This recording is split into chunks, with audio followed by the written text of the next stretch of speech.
हाथों में लिस्ट लिए एसपी अनन्या सिंह अपनी बहन ललिता की शादी की साड़ी खरीदने अकेले बाजार जा रही थी।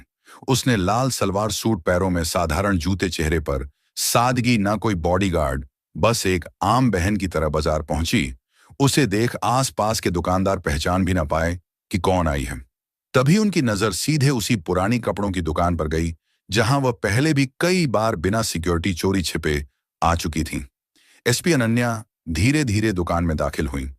दुकान बड़ी नहीं थी, लेकिन चारों तरफ रंग बिरंगी साड़ियों के थान सजे थे। काउंटर पर मालिक हिसाब किताब में उलझा था और करीब 20 साल का एक लड़का ग्राहकों को साड़ियां दिखा रहा था। अनन्या को आते देख किसी ने खास ध्यान नहीं दिया। सबको लगा कोई आम सी ग्राहक होगी। वह काउंटर के पास जाकर खड़ी हो गई और लड़के से बोली, भैया मेरी बहन की शादी है, उसके लिए एक बहुत अच्छी साड़ी चाहिए, कुछ बढ़िया डिजाइन दिखाएं। लड़के ने बेमन से कुछ साड़ियां काउंटर पर फैला दी। अनन्या एक एक साड़ी को उठाकर गौर से देखने लगी। उसे कभी रंग पसंद नहीं आता तो कभी बॉर्डर नहीं। उन्होंने एक साड़ी को देखकर कहा, यह रंग बहुत हल्का है, ललिता पर खिलेगा नहीं। इसका बॉर्डर बहुत पतला है, शादी के हिसाब से जचेगा नहीं। फिर अनन्या ने एक और साड़ी को पलटकर कहा, अरे यह तो बहुत ज्यादा छटक है, दुल्हन को थोड़ा सोबर दिखना चाहिए। इसी तरह आधा घंटा कब बीत गया पता ही नहीं चला। दुकान में ग्राहकों की भीड़ बढ़ने लगी थी। लड़के के चेहरे पर अब झुंझुलाहट साफ झलक रही थी। उधर रामलाल भी अपनी मोटी ऐनक के पीछे से बार बार अनन्या को घूर रहा था। फिर वह थोड़ा रूखेपन से कहा, सब एक से बढ़कर एक पीस हैं, मैडम जी इनमें से ही कोई ले लीजिए। लेकिन अनन्या का दिल मान ही नहीं रहा था। उनके लिए यह सिर्फ एक साड़ी नहीं थी, यह उनकी बहन के लिए उनका प्यार, उनका दुलार था।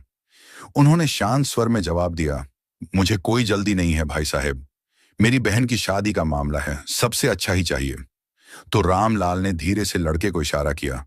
लड़का बड़बड़ाता हुआ तहखाने की ओर गया और कुछ ही देर में नए बंडल उठाकर ले आया और काउंटर पर रख दिया। अब काउंटर साड़ियों से भर चुका था। अनन्या एक एक साड़ी खुलवाकर देख रही थी और रामलाल का पारा चढ़ता जा रहा था। लड़का धीरे से अपने मालिक के कान में फुसफुसाया, आधे घंटे से दिमाग खराब कर रखा है, एक साड़ी तो पसंद आ नहीं रही। अनन्या ने उसकी बात सुन ली। एक पल को उन्हें बुरा लगा। वह चाहे तो 1 मिनट में इस दुकान पर ताला लगवा सकती थी, लेकिन आज वह अपनी पावर का इस्तेमाल नहीं करना चाहती थी। उन्होंने लड़के की बात को अनसुना कर दिया और फिर लगभग 1 घंटे की माथापेची के बाद उनकी नजर उस पर पड़ी, एक गहरे मरून रंग की साड़ी जिस पर सोने के धागों से चौड़ा बॉर्डर बना था और पूरी साड़ी पर महीन कढ़ाई का काम था। वह साड़ी जैसे ललिता के लिए ही बनी थी। अनन्या के चेहरे पर आखिरकार एक संतुष्टि की मुस्कान आ गई और उन्होंने साड़ी हाथ में लेते हुए कहा, हाँ बस यही चाहिए, इसे पैक कर दो। रामलाल ने राहत की सांस ली, जैसे कोई बड़ी मुसीबत टल गई हो। लड़के ने जल्दी जल्दी साड़ी को तय करके एक चमकीले पैकेट में डाल दिया। अनन्या ने पर्स से पैसे निकाल कर दिए और पैकेट हाथ में ले लिया। उसके मन में एक खुशी थी, एक सुकून था कि उन्होंने अपनी बहन के लिए सबसे अच्छी चीज चुन ली है। वह दुकान से बाहर निकलने के लिए मुड़ी ही थी कि उनकी नजर पैकेट के एक कोने से झांकते एक धागे पर पड़ी। जो कुछ गड़बड़ थी। वह रुकी, पैकेट को खोला और साड़ी को दोबारा बाहर निकाला। उनके दिल की धड़कन बढ़ गई। साड़ी के बॉर्डर पर एक जगह से धागा टूटा हुआ था और उजड़ कर लटक रहा था। उन्होंने हल्के से उसे खींचा तो कढ़ाई की पूरी सिलाई खुलने लगी। यह एक डिफेक्टिव पीस था। अनन्या का चेहरा उतर गया। वह वापस काउंटर पर गई। उन्होंने रामलाल को दिखाते हुए कहा, भैया ये देखिए, इसमें तो धागा टूटा हुआ है, ये तो पूरी उधड़ जाएगी। रामलाल ने एक नजर साड़ी पर डाली और फिर बड़ी लापरवाही से बोला, अरे मैडम, इतना छोटा मोटा तो चलता है, आप ले जाएं, दर्जी से ठीक करवा लेना, कुछ नहीं होगा। अनन्या का गुस्सा अब बढ़ने लगा था। उनकी आवाज थोड़ी सख्त हो गई। वह रामलाल को बोली, चलता कैसे है, मैं इतने पैसे दे रही हूं, कोई फोकट में तो नहीं ले रही, मुझे ठीक साड़ी चाहिए। अब रामलाल भी भड़क गया और कड़क आवाज में बोला, देखिए मैडम, अब बार बार तो नहीं बदल सकते, आपने खुद देखकर पसंद की है, अब इसमें हमारी क्या गलती। काउंटर के पीछे खड़ा लड़का भी हंसते हुए बोला, अरे मैडम, आपने तो सब कुछ जांच परख कर ही लिया था ना, अब नाटक क्यों कर रही हो। यह सुनते ही अनन्या के आत्मसम्मान को ठेस लग गई। वह एक अफसर थी, लेकिन उससे पहले एक ग्राहक थी और एक ग्राहक के साथ ऐसा बर्ताव उन्हें बर्दाश्त नहीं था। उन्होंने दृढ़ता से कहा, सही साड़ी दो वरना मेरे पैसे वापस करो। रामलाल ने आंखें तरेर लीं और बोला, पैसे वैसे वापस नहीं होंगे, ज्यादा ड्रामा मत करो यहां पर। अब तक दुकान में खड़े बाकी ग्राहक भी तमाशा देखने लगे थे। कानाफूसी शुरू हो गई थी। दुकान के अंदर का माहौल गर्म हो चुका था। अनन्या ने आवाज ऊंची करके बोला, दुकानदारी ऐसे नहीं चलती है, मैंने पूरा पैसा दिया है, या तो सही कपड़े दो या पैसे वापस करो। रामलाल ने चिल्लाते हुए बोला, क्यों बहुत बड़ी अफसर समझती हो? क्या खुद को तुम्हारे जैसे लोग रोज आते हैं? चलो भागो यहां से। यह सुनते ही अनन्या ने गुस्से में साड़ी का पैकेट काउंटर पर पटक दिया। भीड़ अब और बढ़ गई थी। लड़के ने पीछे से एक और तीर छोड़ा। अब शुरू हो गया इनका ड्रामा। अनन्या ने उसे घूर कर देखा। उनकी आंखों में वह सख्ती थी जो बड़े बड़े अपराधियों को भी चुप करा देती थी, लेकिन यहां कोई उन्हें पहचानने वाला नहीं था। रामलाल ने गुस्से में अपनी जेब से मोबाइल निकाला और चिल्लाते हुए बोला, ज्यादा हंगामा मत करो वरना मैं अभी पुलिस को फोन करता हूं। वह बताएगी तुम्हें कि धौंस कैसे जमाते हैं। अनन्या के चेहरे पर एक व्यंग्यात्मक मुस्कान आई। हाँ कर लो, बुला लो पुलिस को, हम भी तो देखें तुम्हारी पुलिस क्या करती है। रामलाल को लगा कि वह डर नहीं रही है। उसने तुरंत थाने का नंबर मिलाया और स्पीकर पर डाल दिया। हेलो थानेदार साहब, गुप्ता साड़ी भंडार से बोल रहा हूं।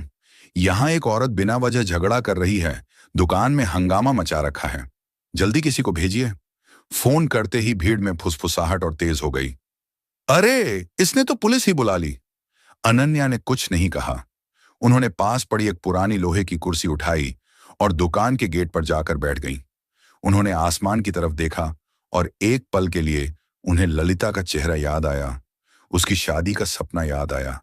लेकिन अब यह सिर्फ एक साड़ी की बात नहीं थी, यह उनके आत्मसम्मान की लड़ाई बन चुकी थी। वह पीछे नहीं हट सकती थी। वह उस कुर्सी पर शांति से बैठी थी जैसे किसी तूफान के आने का इंतजार कर रही हो। मन में एक भरोसा था। उन्होंने खुद से कहा, कोई बात नहीं, पुलिस आएगी, मुझे पहचान लेगी और यह सारा तमाशा 1 मिनट में खत्म हो जाएगा। आखिर वह इसी जिले की एसपी अनन्या थी। हर थानेदार, हर दरोगा उन्हें पहचानता था। पूरा पुलिस डिपार्टमेंट उन्हें सलाम करता था। लेकिन शायद किस्मत को आज उनकी परीक्षा लेनी थी। 10 मिनट बाद पुलिस की एक पुरानी जीप धूल उड़ाती हुई दुकान के सामने आकर रुकी। जीप से एक दरोगा विक्रम सिंह और 2 सिपाही नीचे उतरे। दरोगा विक्रम सिंह की तोंद बाहर निकली हुई थी और चेहरे पर एक अजीब सी अकड़ थी। भीड़ उन्हें देखकर किनारे हो गई। रामलाल दौड़कर दरोगा विक्रम सिंह के पास गया। उसने अनन्या की तरफ इशारा करते हुए कहा, साहब यही है, वह औरत बिना बात के झगड़ा कर रही है, हमारी दुकान का माहौल खराब कर रही है। दरोगा विक्रम सिंह ने बिना कोई सवाल पूछे अनन्या को ऊपर से नीचे तक घृणा भरी नजरों से देखा। अनन्या अभी भी कुर्सी पर बैठी थी। उनके चेहरे पर थकान थी, लेकिन आंखों में एक उम्मीद भी थी कि अब सब ठीक हो जाएगा। तभी दरोगा विक्रम सिंह ने गरज कर पूछा, कौन हो तुम, क्या तमाशा लगा रखा है? यहां अनन्या ने शांत होकर जवाब दिया, तमीज से बात करो। फिर उन्होंने कहा, मैं अनन्या सिंह हूं। दरोगा विक्रम सिंह अकड़ते हुए बोला, अनन्या सिंह हो तो क्या हुआ, किसी रानी के खानदान से हो क्या? दरोगा विक्रम सिंह ने बीच में ही उनकी बात काट दी, क्या तुम्हें दुकान में हंगामा करने का लाइसेंस मिल गया है क्या? अनन्या ने एक गहरी सांस ली। शायद तुम्हें पता नहीं है कि तुम किससे बात कर रहे हो। दरोगा विक्रम सिंह जोर से हंसा, हाँ हाँ पता है, अब सबकी मां बनोगी तुम। ज्यादा अकड़ मत दिखाओ, सीधे थाने चलो, वहां तुम्हारी सारी अकड़ निकालता हूं। एक सिपाही आगे बढ़कर अनन्या का हाथ पकड़ने लगा। अनन्या ने उसे घूर कर देखा तो वह एक पल को झिझक गया। यह देख भीड़ में खड़ी औरतें कानाफूसी करने लगीं और बोली, ये तो अच्छे घर की है, पर है बड़ी झगड़ालू। तभी रामलाल ने दरोगा विक्रम सिंह को कंधे से पकड़कर धीरे से दुकान के अंदर ले गया। काउंटर के पीछे ले जाकर उसने अपनी पैंट की जेब से कुछ नोट निकाले और दरोगा विक्रम सिंह की जेब में खिसका दिए। साहब इसको उठा ले जाएं यहां से, उसने फुसफुसा कर कहा, यह हमारा धंधा खराब कर रही है, जो भी खर्चा पानी होगा मैं देख लूंगा। दरोगा विक्रम सिंह ने नोटों पर एक नजर डाली। उसके होंठों पर एक गिरी हुई मुस्कान आई। रिश्वत की गर्मी ने उसकी अकड़ को और बढ़ा दिया। वह भीड़ की तरफ देखते हुए बाहर निकला। अनन्या अब भी उसी कुर्सी पर बैठी थी। वह सोच रही थी, अब तक तो इसने मुझे पहचान लिया होगा, अब यह नाटक खत्म होगा। पर दरोगा विक्रम सिंह ने सिपाहियों को इशारा किया। इस बार दोनों सिपाहियों ने आगे बढ़कर अनन्या की दोनों बाहें मजबूती से पकड़ लीं। अनन्या चौंक गई। यह क्या बदतमीजी है, मेरी बात तो सुनो। दरोगा विक्रम सिंह ने सीटी बजाते हुए जीप की तरफ इशारा किया और बोला, बहुत बोल लिया तुमने, अब थाने चलो, वहीं पता चलेगा कौन कितना बड़ा अफसर है। भीड़ में से किसी ने ताना कसा, देखो देखो बड़ी मैडम बनने आई थी, अब हवालात में चक्की पीसेंगी। रामलाल दूर खड़ा अपनी मूंछों पर ताव देते हुए हंस रहा था। एसपी अनन्या की आंखों में आग जल रही थी, लेकिन उस वक्त उनकी आवाज से ज्यादा भारी था कानून के रखवालों का वह हाथ जो आज एक बेकसूर को पकड़ रखा था। उन्होंने कोई विरोध नहीं किया। वह जानती थीं कि अगर उन्होंने यहां अपनी पहचान बताई तो ये लोग शायद यकीन ना करें और तमाशा और बढ़ जाए। जीप का दरवाजा खुला। सिपाहियों ने उन्हें लगभग ढकियाते हुए अंदर बिठा दिया। जीप का दरवाजा बंद हुआ और उनकी इज्जत, उनका पद, सब कुछ उस बंद दरवाजे के पीछे कैद हो गया। गाड़ी जैसे ही गली से बाहर निकली, रामलाल ने राहत की सांस ली और अपनी दुकान का शटर गिरा दिया। धंधा फिर से अपनी रफ्तार पकड़ लेगा, लेकिन एसपी अन्या सिंह की इज्जत को थाने के रास्ते पर घसीटा जा रहा था। पुलिस जीप धूल उड़ाती हुई थाने के गेट पर आकर रुकी। यहां बाजार की भीड़ तो नहीं थी, बस कुछ मुजरिमों के रिश्तेदार और पुलिस वाले थे। माहौल में एक अजीब सी उदासी और खामोशी थी। दरोगा विक्रम सिंह जीप से उतरा और एक सिगरेट सुलगकर कश लेने लगा और सिपाही ने जीप का दरवाजा खोले और अनन्या को बाहर खींचकर निकाला गया। लेकिन अनन्या सिर्फ चुप थी, कोई बहस नहीं, कोई गिड़गिड़ाहट नहीं। उनकी सीधी नजर दरोगा विक्रम सिंह के चेहरे पर थी, लेकिन रिश्वत और अहंकार में डूबे उस दरोगा विक्रम सिंह को कुछ भी समझ नहीं आ रहा था। दरोगा विक्रम सिंह ने उन्हें धक्का देते हुए कहा, ले चलो थाने के अंदर। थाने में अंदर एक हेड कांस्टेबल बैठा फाइलें पलट रहा था। उसने पूछा, साहब ये कौन लड़की है? दरोगा विक्रम सिंह ने घमंड से कहा, यह बहुत बड़ी तोप बनी फिरती थी, एक दुकानदार से झगड़ा कर रही थी। ऐसे ही लोग शहर में दंगे करवाते हैं, इसे हवालात में डालो, सारी गर्मी निकल जाएगी। अनन्या ने एक आखिरी बार कोशिश की। मैं अनन्या सिंह हूं, हेड कांस्टेबल ने बीच में ही टोक दिया। नाम पता बाद में कागज में लिख लेंगे मैडम, पहले अंदर चलिए। एक सिपाही ने लोहे का एक भारी गेट खोला और उन्हें हवालात में डाल दिया। अंदर सीलन भरी हवालात थी, दीवारों से पपड़ी उतर रही थी और हवा में एक अजीब सी बदबू थी। एक कोने में टूटी हुई चारपाई पड़ी थी। अनन्या ने एक गहरी सांस ली। ये वही हवालात थी जिसका उन्होंने कुछ दिन पहले ही निरीक्षण किया था। आज वो खुद इसमें एक कैदी बनकर खड़ी थी। दरोगा विक्रम सिंह ने बाहर से ताला लगाया और जोर से हंसा और बोला, अब बनो अफसर और रानीबाई। हवालात की दीवारों पर अनन्या के चेहरे की परछाई कांप रही थी और मन ही मन सोच रही थी कि कितने नीचे गिर चुके हैं ये लोग, इनकी किए की सजा जरूर दूंगी। ये कैसा इंसाफ है जो सच और झूठ में फर्क नहीं कर सकता। इतना सोच ही रही थी, तभी उसी थाने में हवालात के बाहर लकड़ी की एक पुरानी कुर्सी पर एक दूसरा दरोगा बैठा था। उसका नाम था राजेंद्र सिंह। उम्र ज्यादा नहीं थी, लेकिन वो अपने काम में बेहद ईमानदार और तेज माना जाता था। वो एक केस की फाइल देख रहा था जब उसकी जीप के आने की, गेट के खटखटाने की और ताला बंद होने की आवाज सुनाई दी। राजेंद्र सिंह ने सिर उठाकर देखा। उसकी नजर हवालात की सलाखों के पीछे गई। अंदर लाल सूट पहने एक औरत चुपचाप जमीन पर बैठी थी, लेकिन उसके चेहरे पर कोई डर या घबराहट नहीं थी। वही शांति, वही तेवर, वही रुतबा जो उसने कई बार जिले की बड़ी बड़ी मीटिंग्स में देखा था। उसने अपनी फाइल बंद की। एक अजीब सी बेचैनी उसे हवालात की तरफ खींच ले गई। उसने पास जाकर हवालात के छोटे से झरोखे से अंदर झांका। एक सेकंड के लिए उसका माथा ठनका।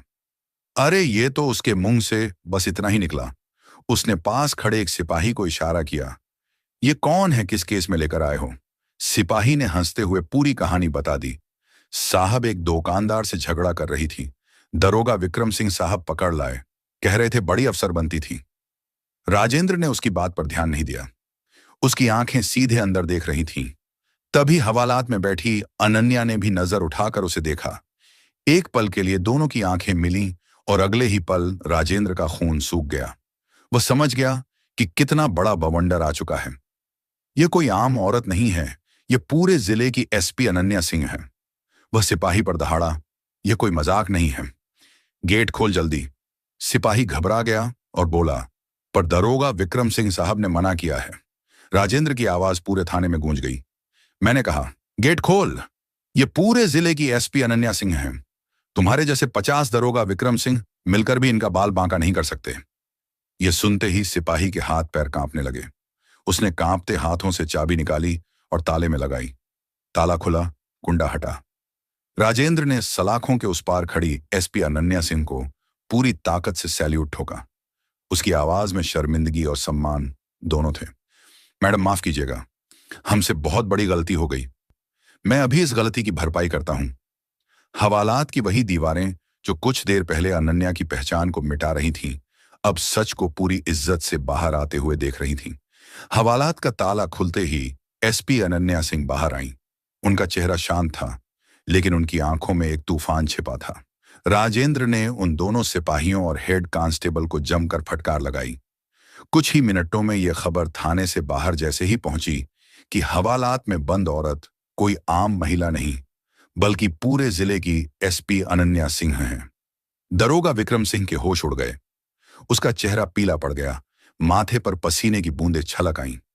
अभी तक वह अपनी बहादुरी और अकड़ दिखा रहा था, लेकिन अब उसकी टांगें कांप रही थीं। वह बेतहाशा थाने की ओर भागा। सीढ़ियां चढ़ते हुए उसके पैर फिसल रहे थे, सांसें तेज हो गई थीं। कमरे का दरवाजा खोला तो सामने वही दृश्य था। हवालात खुल चुकी थी। एसपी अनन्या सलाखों से बाहर आ चुकी थी। चारों तरफ पुलिस वाले खामोश खड़े थे, जैसे किसी अपराध पर गवाह हों। दरोगा विक्रम सिंह ने जैसे ही अनन्या को देखा, उसकी आंखों में खौफ उतर आया। वह दौड़कर उनके पैरों में गिर पड़ा। माफ कर दीजिए मैडम, मुझसे बहुत बड़ी गलती हो गई। मैं आपको पहचान नहीं पाया। आप चाहें तो जो सजा दें मैं झेल लूंगा, बस मुझ पर दया कर दीजिए।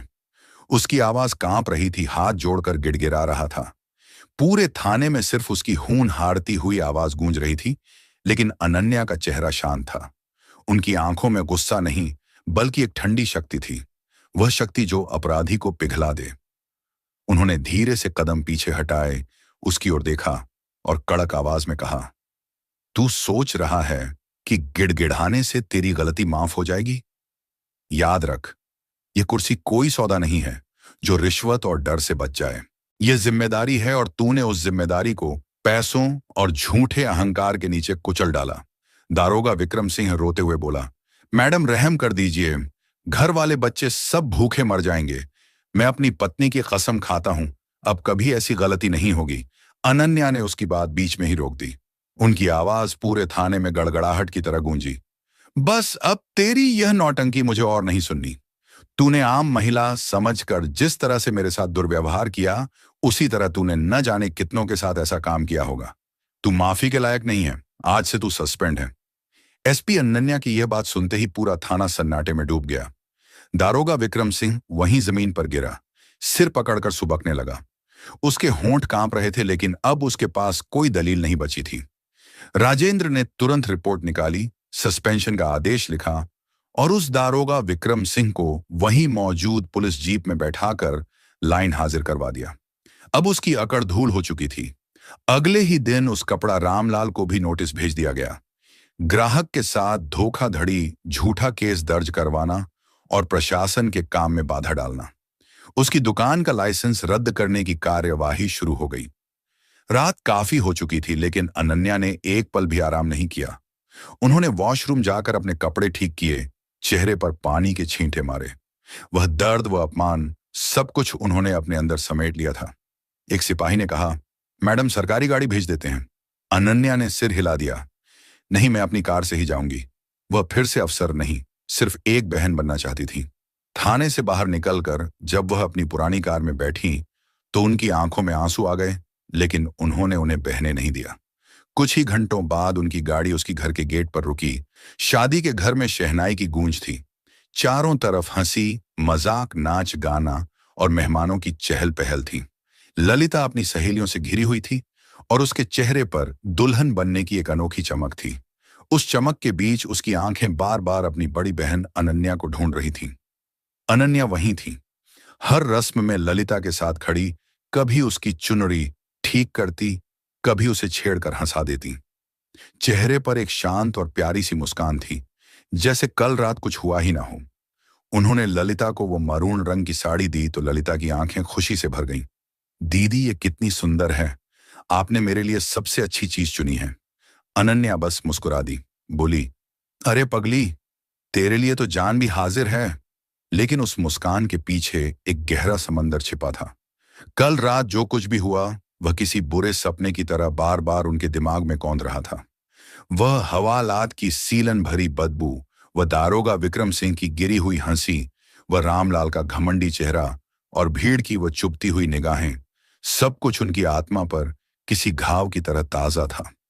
उन्होंने उस अपमान के घूंट को पिया जरूर था, लेकिन वह उनके गले में अटका हुआ था। वह मुस्कुरा रही थीं, लेकिन उनका मन बेचैन था। वह सोच रही थीं, क्या दारोगा विक्रम सिंह को माफ कर देना चाहिए था। आखिर उसने अपने बीवी बच्चों की कसम खाई थी कि आज के बाद कभी ऐसा काम नहीं करेगा। उसकी आंखों में डर से ज्यादा अपने घर की फिक्र झलक रही थी। अनन्या के दिल में बार बार सवाल उठ रहा था, क्या मैंने सही किया या गलत। उनकी आत्मा जानती थी कि वर्दी का अपमान बर्दाश्त नहीं किया जा सकता, लेकिन तभी उसे थाने का अंतिम दृश्य उसे याद आया जब दारोगा विक्रम सिंह को सस्पेंड करके ले जाया जा रहा था, तो उसके चेहरे पे एक ऐसे हंसी थी कि मानो उसे कुछ हुआ ही नहीं हो। उसकी नजरें ये इशारा कर रही थीं कि तुमको देख लेंगे। उसके अंदर कोई डर नहीं था। उनकी आंखें शून्य में टिक गईं। वह उसकी आंखों में भय होने लगा। तभी ललिता ने धीरे से उनका हाथ हिलाया और मुस्कुराकर बोली, दीदी, आप कहाँ खोई हुई हैं। उसकी आवाज ने अनन्या की सोच को तोड़ दिया। अनन्या चौंककर हकीकत में लौटी। कहीं नहीं लल्ली, बस देख रही हूं, मेरी गुलियां आज कितनी सुंदर लग रही है। उन्होंने बड़ी सफाई से बात को टाल दिया। वह अपनी बहन की जिंदगी के सबसे बड़े दिन में किसी भी तरह की कड़वाहट भूलना नहीं चाहती थी। दीदी, कल आप इतनी देर से क्यों आई, और मां बता रही थी कि आपका फोन भी नहीं लग रहा था, सब ठीक तो है ना। ललिता की आंखों में चिंता साफ झलक रही थी। अनन्या ने एक गहरा सांस लिया। वह अपनी छोटी बहन से झूठ नहीं बोलना चाहती थी, लेकिन सच बताने का यह सही वक्त नहीं था। हाँ, सब ठीक है, बस एक जरूरी ऑफिशियल काम में फंसी थी, लेकिन देख, मैंने अपना वादा पूरा किया, तेरी साड़ी ले आई। रात को जब सब लोग संगीत और नाच गाने में डूबे थे, अनन्या अकेले छत पर चली गई। ठंडी हवा के बीच उसने राजेंद्र को फोन किया और बोला, मुझे दरोगा विक्रम सिंह और दुकानदार रामलाल की पूरी जानकारी चाहिए। राजेंद्र ने भरोसा दिलाया, सुबह तक रिपोर्ट दे दूंगा। अगले दिन हल्दी की रस्म के बीच फोन आया। राजेंद्र ने बताया, रामलाल के कई धोखाधड़ी के केस दबाए गए हैं और दरोगा विक्रम सिंह एमएलए भैरव सिंह यादव का खास आदमी है। अवैध शराब, जमीन कब्जा, वसूली सब उसी के लिए करता है। अनन्या ने सब जोड़ लिया तो रामलाल भी उसी के नेटवर्क का हिस्सा है। शाम होते ही बारात की खुशी पर अचानक साया छा गया। एक जीप से कुछ गुंडे कूदे और पंडाल के बाहर खौफ का तूफान उतर आया। उनके लीडर मंगल ने चिल्लाकर शादी रोकने को कहा, रोको ये शादी। उसकी आवाज में इतनी कर्कशता थी कि संगीत तुरंत बंद हो गया। पूरे पंडाल में सन्नाटा छा गया। उसने सबके सामने ललिता पर इल्जाम लगाया कि उसने उसके भाई जग्गा पहलवान से 50 लाख रुपए उधार लिए हैं और अब वह पैसे लौट आए बिना शादी करके भागना चाहती है। दूल्हे के घर वाले सख्ते में आ गए और मेहमान कानाफूसी करने लगे। ललिता, जिस पर कुछ देर पहले खुशियों के फूल बरसाए जा रहे थे, अब उस पर झूठे इल्जामों की कीचड़ उछाली जा रही थी। वह फूट फूट कर रोने लगी। अनन्या का खून खौल उठा। वो जानती थी कि यह भैरव सिंह की घटिया चाल है, उन्हें और उनके परिवार को बदनाम करने का तरीका। वह एक शेरनी की तरह आगे बढ़ी। उसकी आंखों में ना कोई डर था, ना कोई घबराहट, बस एक सर्द गुस्सा था। क्या सबूत है तुम्हारे पास? उसकी आवाज शांत लेकिन इतनी पेनी थी कि मंगल भी एक पल को ठिठक गया। मंगल ने कुछ नकली स्टैंप पेपर हवा में लहराए। अनन्या ने एक नजर में ही पहचान लिया कि वह जाली भी है। अच्छा, तो अपने जग्गा भाई का नंबर दो, मैं अभी उससे बात करती हूं। यह सुनकर गुंडे घबरा गए। वह तो शहर से बाहर है। तो फिर ये कचरे के टुकड़े मुझे मत दिखाओ। अनन्या ने कागज छीनकर उसके मुंह पर फेंक दिए। अब तुम्हारे पास दो रास्ते हैं, या तो चुपचाप यहां से निकल जाओ, या मैं अभी फोर्स बुलाकर धोखाधड़ी, मानहानि और एक पब्लिक सर्वेंट के परिवार को धमकाने के जुर्म में तुम सबको अंदर करवा दूंगी। पब्लिक सर्वेंट का नाम सुनते ही गुंडों के होश उड़ गए। उन्हें अंदाजा नहीं था कि वह किससे पंगा ले रहे हैं। 10 सेकंड के अंदर वह सब दुम दबा कर भाग गए। माहौल संभल तो गया, लेकिन जश्न का रंग फीका पड़ चुका था। अनन्या ने दूल्हे के पिता से हाथ जोड़कर माफी मांगी और उन्हें यकीन दिलाया कि उनकी बहन बेकसूर है। उन्होंने वादा किया कि वह इस साजिश की जड़ तक पहुंचेंगी। उस दिन अनन्या ने ठान लिया था कि भैरव सिंह ने उनकी बहन की इज्जत पर हाथ उठाकर अपनी बर्बादी को दावत दी है। ललिता की विदाई के बाद घर की खामोशी अनन्या के गुस्से को और बढ़ा रही थी। अगले ही दिन उन्होंने सबसे पहले रामलाल को गिरफ्तार किया। सरकारी गवाह बनने का दबाव डाला। डर के बावजूद रामलाल चुप रहा, लेकिन जब उसने देखा कि अनन्या ने भैरव सिंह के दाहिने हाथ जगह का पहलवान के अवैध जमीन कब्जों पर बुलडोजर चलवा दिया, करोड़ों का गैर कानूनी निर्माण मिट्टी में मिला दिया और 20 गुंडों को गिरफ्तार कर लिया, तब रामलाल टूट गया। उसने भैरव सिंह के राज खोले, बताया कि एक काली डायरी है जिसमें हर रिश्वत, हर धंधे का पूरा हिसाब लिखा है। वह डायरी उसके फार्म हाउस में छिपी थी। अनन्या ने आधी रात को ऑपरेशन धर्म चलाया। बिना सायरन और रोशनी वाली पुलिस गाड़ियां फार्म हाउस पहुंची। दरवाजे तोड़े गए, गार्ड्स हथियार डालने पर मजबूर हुए। अनन्या सीधे भैरव सिंह के कमरे में पहुंची।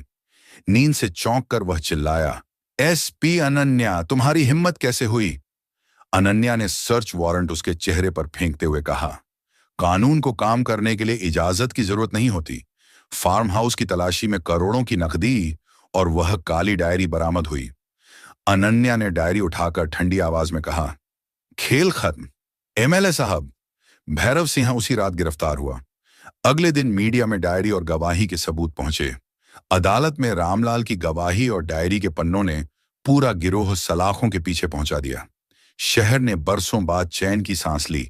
अपराध का साम्राज्य ढह चुका था। शाम को ललिता ने छत पर अनन्या से कहा, दीदी, मुझे आपके लिए डर लगता है। अनन्या मुस्कुराई, उसका हाथ थामा और बोली, मैं अकेली नहीं हूं लल्ली, मेरे साथ कानून है, सच्चाई है और तेरी दुआएं हैं। ये वर्दी सिर्फ कपड़ा नहीं, एक कसम है, और मैंने अपनी कसम निभाई है। डूबते सूरज की रोशनी में उनकी वर्दी चमक रही थी। ये वर्दी अब सिर्फ वर्दी नहीं, बल्कि इंसाफ और इज्जत की जीत की पहचान बन चुकी थी। तो दोस्तों, यह कहानी केवल मनोरंजन और शिक्षा के उद्देश्य से बनाई गई है। इसमें दिखाए गए सभी पात्र, घटनाएं और संवाद काल्पनिक हैं। किसी भी वास्तविक व्यक्ति, संस्था या घटना से इनका कोई संबंध नहीं है। कृपया इसे केवल कहानी के रूप में देखें और इसका आनंद लें। हम किसी की भावनाओं को ठेस पहुंचाना नहीं चाहते हैं। अगर आपको यह कहानी पसंद आई हो तो इसे लाइक करें और ज्यादा से ज्यादा लोगों तक शेयर करें। कमेंट करके बताएं कि आपको सावित्री का कौन सा कदम सबसे अच्छा लगा, और हमारे चैनल को सब्सक्राइब करना न भूलें, क्योंकि हम आपके लिए ऐसी ही प्रेरणादायक कहानियां लाते रहेंगे। धन्यवाद।